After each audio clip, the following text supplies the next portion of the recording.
$20,000 annual sales. This junior high school dropout is fired. Richard throws the documents on my desk and declares arrogantly. I check what was thrown and see it's last year's performance report of mine. No, this is. No excuses are to be accepted, and incompetence has no place in this company. Pack up your things and leave immediately. Whatever I say in response, Richard doesn't listen at all. Seeing the attitude, I realize that further discussion is pointless. I've worked hard to develop this company for the previous owner, but enough is enough.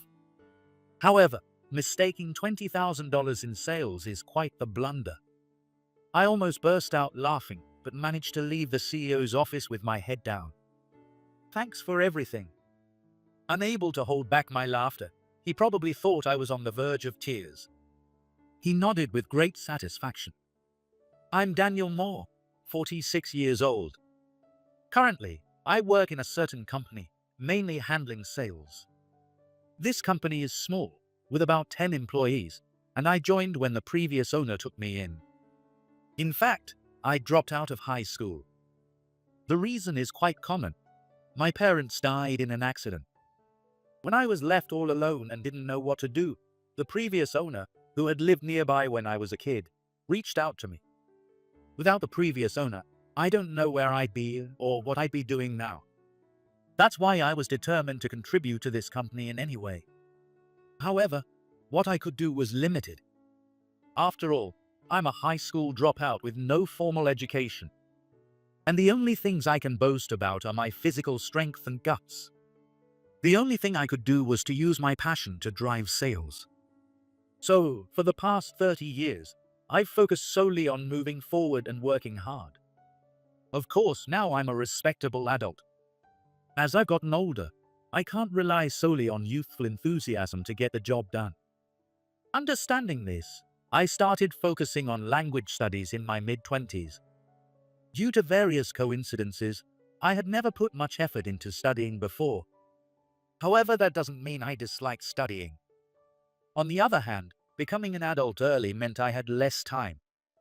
Language learning was the most cost-effective study, so I used my spare time after work to focus on it. Thanks to that, I was living a seemingly successful life. But this changed when the previous owner passed away 2 years ago. Hey, junior high school dropout. My dad might have been kind, but I'm not. Just because you've been here a long time doesn't mean you'll get special treatment. This was due to Richard Moore, the son of the previous owner, who took over as the second-generation boss. Richard and I are both 46 years old. We used to get along well in our younger days, but our relationship soured after we turned 30. I'm not sure why. Richard just started hating me for some reason. We hadn't even spoken much in recent years, but now that he's the new boss, we can't avoid talking.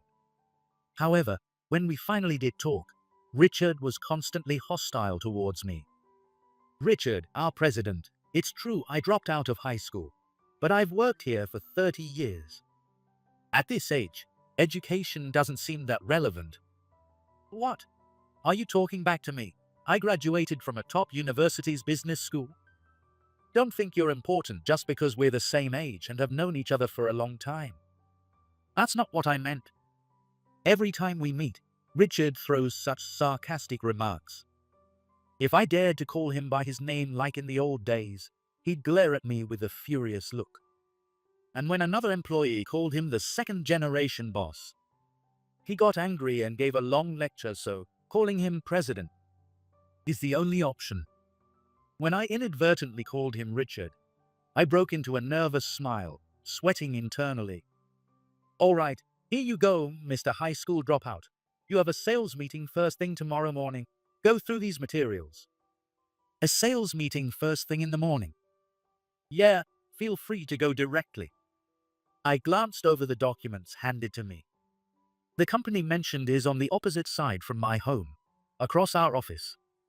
And it was originally someone else's coverage, clearly a way to harass me. Oh, and make sure to correct any mistakes by today. I made the materials, so they should be fine. However, I have plans to be out until the evening. Him saying that meant he intentionally left some errors. But I was just about to head out for a sales call. Pointing this out, even though it felt pointless, Richard reacted dramatically. Sorry, is that so? Well, you'll have to work overtime. But it can't be helped. I'm counting on you. Got it. I sighed openly at his reaction. It has become routine for him to dump work on me during busy times. Reluctantly, I stuffed the documents into my bag. It was a bit tight, but I adjusted my plans to go straight home. I couldn't let his harassment cause trouble outside the company.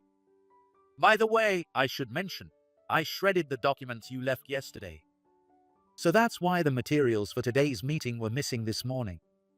I didn't realize they were for today. I didn't expect such important documents to be left out. I had them properly filed. But it's okay. I wasn't planning to use paper documents for the meeting anyway. They were just for my reference. As if it were an afterthought, Richard revealed another harassment tactic. But such harassment is a daily occurrence. Naturally, I had countermeasures. However, Richard seemed displeased with my response. He answered without hiding his displeased expression. All right then, that's good. Yes, well, I don't have much time, so excuse me. Before the next sarcastic remark could come, I quickly left the office. There was still some time before the meeting, so I decided to stop by a nearby coffee shop. While traveling, I'd review the documents and prepare for today's meeting. Because of Richard's harassment, I had to open my laptop to check the materials. I've mainly been doing outside sales work until now. But lately, due to changing times, I've been doing more meetings in the office. As a result, I've spent more time at my desk compared to before. Richard probably thought I was slacking off because of this. He started frequently assigning me tasks like material documentation. Hey, get this document done by the afternoon. Me again. Of course, material documentation is a basic office task, right? Well, it might be difficult for a high school dropout, though. I sighed softly at Richard, who snorted mockingly. To be honest, in spite of my career, I wasn't very skilled with computers. Of course, I could handle basic emails and presentation tools. However, creating documents was another story, and I often had to ask subordinates or colleagues for help. Because of that, the tasks Richard dumped on me felt heavier than usual. I actually have plans later. Is that so? But I'm busier than you. I mentioned my upcoming meeting, but such words had no effect on Richard. His eyes narrowed as if to suggest I was just pretending to be busy and continued. Just to be clear, don't slack off. I get it. I'll draft by myself this time again. Yeah, I won't tolerate you pushing it off on other employees like last time. If you slack off, you'll get a pay cut. Satisfied with his reminder, Richard returned to his office. Who is really shirking their responsibilities here? Swallowing those words, I gave a vague reply and watched him leave. One day, while I was finishing a business meeting and compiling a report, Richard came over with a nasty grin on his face. I need to talk to you. Come to President office now. Talk. I couldn't think of any reason, so I was puzzled. What could this be about? There's no way Richard would be giving me a bonus, and I didn't recall making any big mistakes. But the reason was something I couldn't have imagined. When I entered the President office, Richard immediately turned around with a triumphant smile. I saw your performance. For someone who acts so high and mighty, what are these numbers? Numbers. Don't play dumb. $20,000 in annual sales. You're a high school dropout and a thief. You're fired. What? Richard threw the documents on the desk at me and arrogantly declared. I checked what was thrown at me and saw it was my performance report from last year. Did he really come to such an outrageous conclusion from this? Getting paid with such sales numbers? How shameless. How much did you take advantage of my dad's kindness? No, this is. I immediately tried to correct Richard's misunderstanding, but he cut me off and continued. Not taken any excuses, and incompetence has no place in this company. Pack up your things and leave immediately. Whatever I said in response, Richard wouldn't listen. On the contrary, my words only seemed to fuel the fire of his anger. Understood.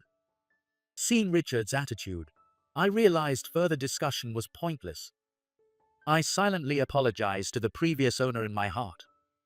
I no longer felt I could support this foolish second-generation president. I had worked hard to develop the company for the previous owner, but enough was enough. However, mistaking $20,000 in sales was quite the blunder. I almost burst out laughing and left the CEO's office with my head down. Thank you for everything. No problem. Unable to hold back my laughter, Richard probably thought I was on the verge of tears. He nodded with great satisfaction. Alone, I quietly rechecked the documents that were thrown at me. Sure enough, the figure of $20,000 was written there.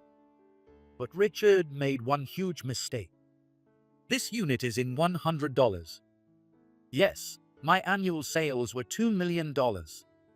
Not $20,000, but $2 million. Our company is by no means large, so I was the top earner in sales. Even though Richard mocked me for being a high school dropout, only a few employees in our company were college graduates. Richard himself was a college graduate, but the majority were high school graduates. In our company, I was the core of the recently emphasized overseas business. The reason was simple. I was the best at speaking French. How does Richard plan to continue this project, which is finally gaining momentum, without me? Welcome back, Daniel. What did the boss say? Oh, he fired me. What? He said I'm a $20,000 salary thief. Back at my desk, I told my colleague, Taylor, exactly what had happened. He tried to suppress his laughter, his shoulders shaking. What? A salary thief, you? Yeah, so I'm going to submit my resignation now, and where's the template? Everyone in the office burst out laughing at our conversation. I couldn't help but laugh too. Well, that's it for me. I'm out of here today. Take care. Wait, don't leave us. We're resigning too. Funny, do whatever you want. After that, we all wrote our resignation letters and forms while laughing. Once everyone was done, I headed to the CEO's office as the representative. Richard, as usual, wore a triumphant smile. Did you write it? Don't worry. I'll accept it immediately. Thanks. And by the way, I'm kind enough to list it as a company layoff, not a disciplinary dismissal. This won't affect your employment history. He couldn't fire me for such a baseless reason anyway. Suppressing my laughter at his misguided kindness, I handed over the documents. Richard's expression twisted in surprise at the unexpected number of papers. You wrote this many. I wondered why you took so long, but this is too many. No, these are from all the employees. What? Everyone wants to resign. Please check them. As I said this, Richard hurriedly flipped through the documents. Seeing that all the names were different, he shouted in shock. Wait, what the hell is going on here? What do you mean? This is everyone's decision. Richard grabbed me violently, shaking me back and forth, making me feel dizzy. Did you instigate this? Are you trying to undermine me? Please stop. I didn't do anything. If you don't believe me, ask them yourself. When they heard I was resigning, they all chose to join me. As I pushed him away and protested, Richard shoved me aside and stormed out of the office. His awkward retreat made me laugh. After a while, Richard returned, breathing heavily with rage. Is this some kind of joke? It's not a joke. You saw it with your own eyes, didn't you? Isn't that the truth? You're trying to set me up. Don't think you'll get away with this. Richard glared at me with hateful eyes. But I wasn't afraid at all. Whatever I say, you won't believe me, right? They genuinely want to resign. If you fire the company's top earner, the business won't survive. Top earner? That's a joke. There's no way someone with $20,000 in annual sales is the top performer. Don't you realize it yet? Check this report again. The $20,000 is not in dollar. It's in $100. What? Richard snatched the documents he had thrown at me and reviewed them repeatedly. When he realized I was telling the truth, he began to tremble. That can't be. The other reports were in dollar, so why? Since last year, we've had more transactions in dollars. The accounting department found it tedious to constantly convert, so they made the switch. They did confirm this with you, didn't they? His usual work attitude was the worst. Resting on his title as president, he did almost no actual work. Even for documents that needed his review, he barely glanced at them. This kind of sloppy work led to situations like this. My resignation will be processed as a company layoff, right? Please take care of the rest. Wait, let's talk for a bit. No, I have nothing more to say. Here are my resignation and the resignation requests from other employees. Please handle everything. Wait. Ignoring Richard's attempts to stop me, I forcibly left the president's office. The future of this company was no longer my concern. Oh, I need to inform our clients too. Lost in thought about the future, I muttered to myself. Although the company was no longer my concern, I couldn't let their whims cause trouble for our clients. With all the employees leaving, the business deals would likely fall through. Listing things in my mind, I decided to start with a celebratory drink and walked into my usual liquor store. It was a company layoff. I had worked there for 30 years, so I should be entitled to a severance package. But I didn't expect anything from Richard. As expected, my final paycheck only included a few extra cents with no separate deposit. The lack of severance wasn't illegal, so I couldn't sue. I sighed at his pettiness. However, thinking about the future of the company, they probably couldn't afford to pay such money anyway. Fortunately, I'm not married, and my hobbies are work and studying, so I often thought about work even on my days off. Because of this, I have plenty of savings. Also, I'm a high school dropout. I'm resilient in the face of adversity. Maybe I'll take it easy for a while. Traveling in luxury. It wouldn't be bad to stretch my wings and enjoy some freedom for the first time in 30 years. So, I decided to enjoy a leisurely period of unemployment. I traveled, enjoyed nature, and thoroughly healed my mind and body. Time flew by, and by the time my travels ended, a month had already passed. I thought about finding a new job, but I didn't have the energy to start working yet. I continued to read books I had piled up and clean my house. Once the books were gone and the house was tidy, I felt refreshed. Before I knew it, 3 months had passed since I left my job. At that point, I had to face reality. I reluctantly started browsing job sites, thinking it was time to find a new job. However, I couldn't find a job that felt right. Given my age, switching to a different industry was tough, so I looked in the same field. But the jobs that matched my criteria had issues like being too far away or offering too low a salary. Prepared for a long-term search while collecting unemployment benefits, I carefully considered my options. Before I could narrow down my choices, I received a call. "It's been a while. What are you up to?" It was David, who had quit the company at the same time I did. Hearing his familiar tone made me laugh. "Long time no see. I'm job hunting. Being 46 and unemployed isn't exactly funny." That's a good one. I wanted to run something by you." David usually had a light-hearted manner, but on the phone, his voice, though laughing, was serious. "How about starting a company with us?" "A company?" "Yeah, we're gathering our former colleagues to make a big hit." Although I had quit that company on a whim, the idea of just finding another random job felt like losing to Richard, and I didn't like that. So, David's proposal to start a company together and build something much better than Richard's was appealing. Almost everyone I've talked to has agreed. Some have already found other jobs though. Let's show that second-generation boss what we're capable of. That sounds like it could be fun. Right, so you're in, Daniel? I quickly agreed to his proposal. At my age, Starting anew at a different company and building relationships from scratch felt daunting. Most importantly, starting a new company with David sounded exciting. From that day, I began preparing for the new venture. Starting a company alone is easy, just a piece of paperwork. But launching a company with employees requires careful planning. Together with David, we explored ways to ensure everyone felt secure. However, during that time, an unexpected visitor appeared at my door. "Is this the residence of Daniel Moore?" "Yes, what can I do for you?" It was a police officer in uniform.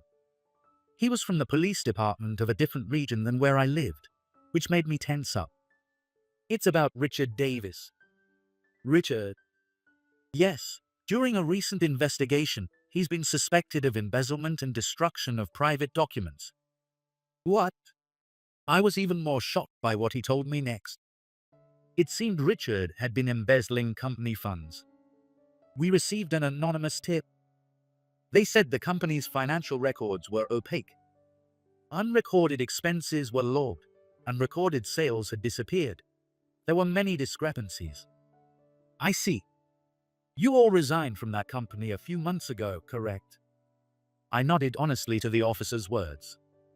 Then, I answered a few questions he asked. Most were verification questions, and he mentioned he was asking the same questions to other former employees. "Thank you. Now for the next question." "Yes." The conversation then moved to the destruction of private documents. However, I'm not a member of Richard's family. Though I've known him since childhood, I wondered why this was brought to me.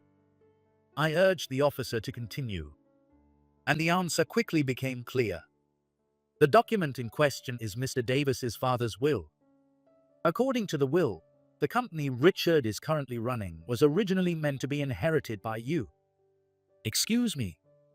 I couldn't help but let out a surprised exclamation at this unexpected revelation. The previous owner had been very kind to me, and I knew he was fond of me. But I never imagined his intention for me to take over the company. After his father passed away, Richard saw the will and couldn't accept its contents. So, he destroyed the will. Since you are the intended heir, we needed to inform you. I see. The officer continued calmly, as if simply reporting the facts. He ended with a faint smile, likely his personal opinion. Considering the current situation, that company won't last long. Personally, I'd recommend letting it go. Yes, that's my plan. Thank you for your cooperation. We may contact you at this number later, so please be available if we do. Back in my room, I collapsed onto the sofa. Even though I hadn't done anything wrong, dealing with the police was nerve-wracking. Richard really did something outrageous. I thought, reminiscing about my ex-friend whose contact information I had long since deleted. But the next morning, my sleep was rudely interrupted. "Hey, coward! I know you're in there. Get out here now." The voice, unconcerned with disturbing the neighbors, belonged to none other than Richard. He banged on the door, forcing me to scramble out of bed. "Richard, what are you doing here so early in the morning?" "What am I doing? How can you ask that?" "Because of you, my life is in ruins." Richard stood at the door, furious. He seemed to have lost all sense of reason in his rage, responding with increasing anger no matter what I said. "If I'm this miserable, you should be too. That's only fair." "I don't care. You chose to commit crimes, and now you're paying the price. Don't drag me into it." Somehow, I managed to escape and ran breathlessly into the nearest corner shop. The employees and customers were shocked, but I had no time to worry about them. Seeing my frantic state and Richard's aggressive pursuit, the store clerk called the police. Finally, I was freed from Richard's grasp. As a result of the call, Richard was arrested and received a prison sentence. Given his frequent run-ins with the law recently, this was hardly surprising. Though his sentence wasn't long, he was soon released. However, Richard never showed up in front of me again. I had worried about possible retaliation, but it was unfounded. Apparently, after his release, Richard disappeared into obscurity. Burdened by lingering debts with no one to turn to, he ultimately resorted to dealing with loan sharks. No one knows what happened to Richard, who ended up chased by debt collectors and isolated. Well, it seems like President got what he deserved. Yeah, it does. I talked about this with David, my former colleague and now co-partner, over a beer. But quitting when we did was the right move. If we hadn't, we might have gone down with a sinking ship. Cannot agree more. It was a ridiculous accusation, but the timing worked out well. Our company's doing well. With Richard's company going bankrupt, many of their clients came to us, boosting our business significantly. Starting from scratch, we still have a lot to build. But we're growing steadily, improving our connections and facilities every day. Moreover, the overseas companies I used to handle wanted to continue working with us because of myself. While it's still challenging given our current size, we plan to resume those deals once we've grown enough. Looks like we're finally at the starting line, right? Yeah, let's put even more effort into this. There's still piles of challenges ahead. To further develop our company and achieve even greater happiness, I'll keep giving my all to the work every day. My workplace, a big corporation, is out of your league. At our middle school reunion with 50 classmates, David Jones looked down on me. David has always treated me like a rival, and even at over 50, that hasn't changed. Listening to David's misguided comments makes me embarrassed for him. I think it's time to clear up his misconceptions. So, which branch are you at? What? David, who looked down on me so arrogantly, starts to tremble when he realizes who I am. My name is Michael Miller. I'm a 52-year-old professional. Since childhood, I loved reading books, especially biographies of world-renowned figures. I wanted to contribute to society. Before I knew it, I started to take initiative before being asked. By the time I was in middle school, I was often trusted as a representative, like being made captain of the club or nominated as class president. However, I always made sure not to act selfishly or boss others around. Following the example of past great figures, I guided discussions with those around me and steered things in a satisfactory direction. This approach was well received, and I enjoyed a fulfilling middle school life. Even in high school, college, and my professional life, I have lived happily, but looking back now, my middle school years were the most fulfilling and enjoyable. The reunion postcard arrived just last month, bringing together my middle school peers. At this age, many have moved away from our hometown. I can't even remember the last time I saw my middle school friends. Excited at the thought of meeting my old classmates, I immediately marked my attendance and mailed the reply card. On the day of the reunion, I headed to the venue, feeling eager and restless. The reunion was at an elegant hotel, and there were already a few people at the entrance. "Is that you, Michael? Long time no see." My classmates greeted me as soon as I arrived. I thought I was early, but most were already there. Everyone must have been looking forward to today, just like me. Unlike our teenage middle school days, we are now all in our 50s. Although everyone had aged, their childhood features remained, bringing a natural smile to my face. As I chatted with a nearby classmate about our recent lives, a loud, obnoxious laugh suddenly interrupted us.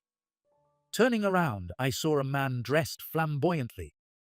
He wore a suit made of expensive fabric, showing off a shiny watch from his sleeve. With a smug expression, he stood there with his arms crossed, surveying the room.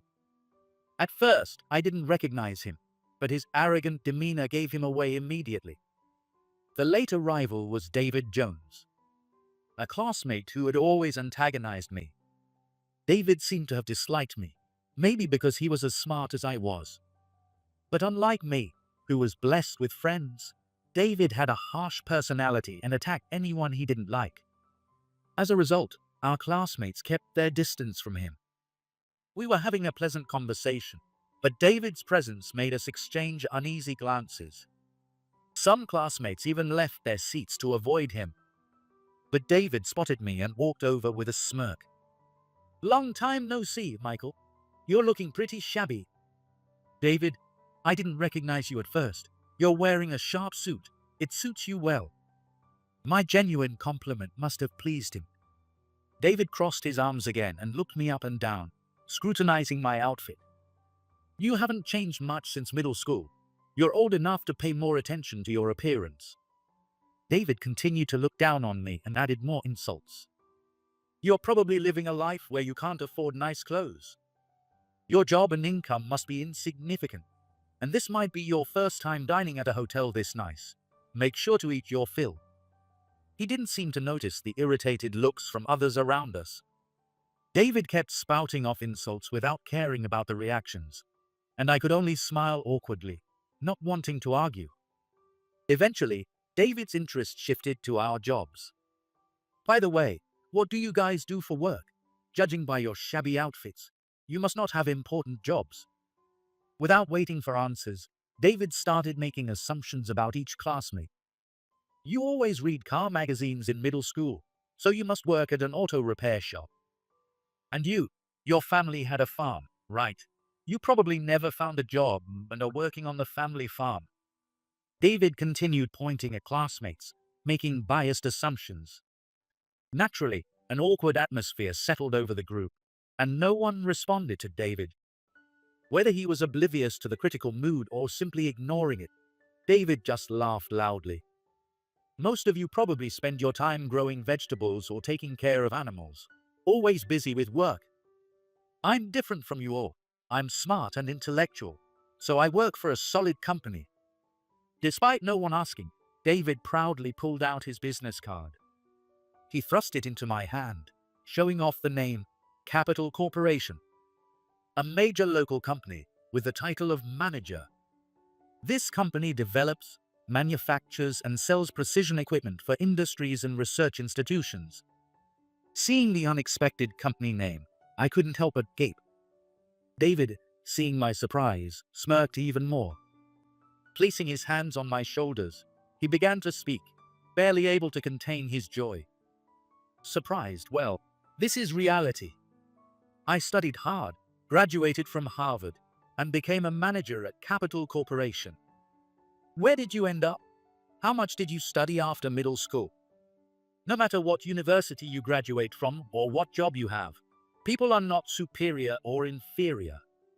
Different jobs support each other, and that's how society functions. My tone became harsher.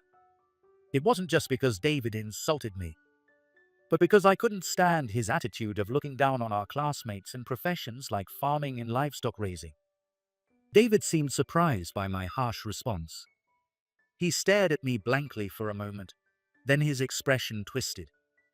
"If you're so defensive, Michael, you must be doing manual labor. You were always pampered, but it looks like you didn't put in the effort after middle school." He turned away as if he'd seen something disgusting, shaking his head exaggeratedly. Talking to someone on a different intellectual level is exhausting. I usually talk with my fellow Harvard grads, so the conversation is completely different. See you. Enjoy mingling with the lowlifes. After saying that, David moved over to the table where the women were talking. It's a shame he ruined the atmosphere when we had all gathered to enjoy ourselves. I apologized to my classmates, but their criticism was all directed at David. He was annoying back then, but he's even worse as an adult. Indeed, David had always been boastful and oblivious to others' feelings since middle school. Back then, we thought it was just childishness or pride, but it seems it was part of his nature. If he hasn't changed by this age, he probably won't ever change. Watching David force his way into the women's group, I sighed deeply. After David left, I decided to enjoy the conversations with my classmates. As more classmates arrived, almost all 50 of us were there, and the reunion officially began. As the class president back then, I led the toast, and we started our meal.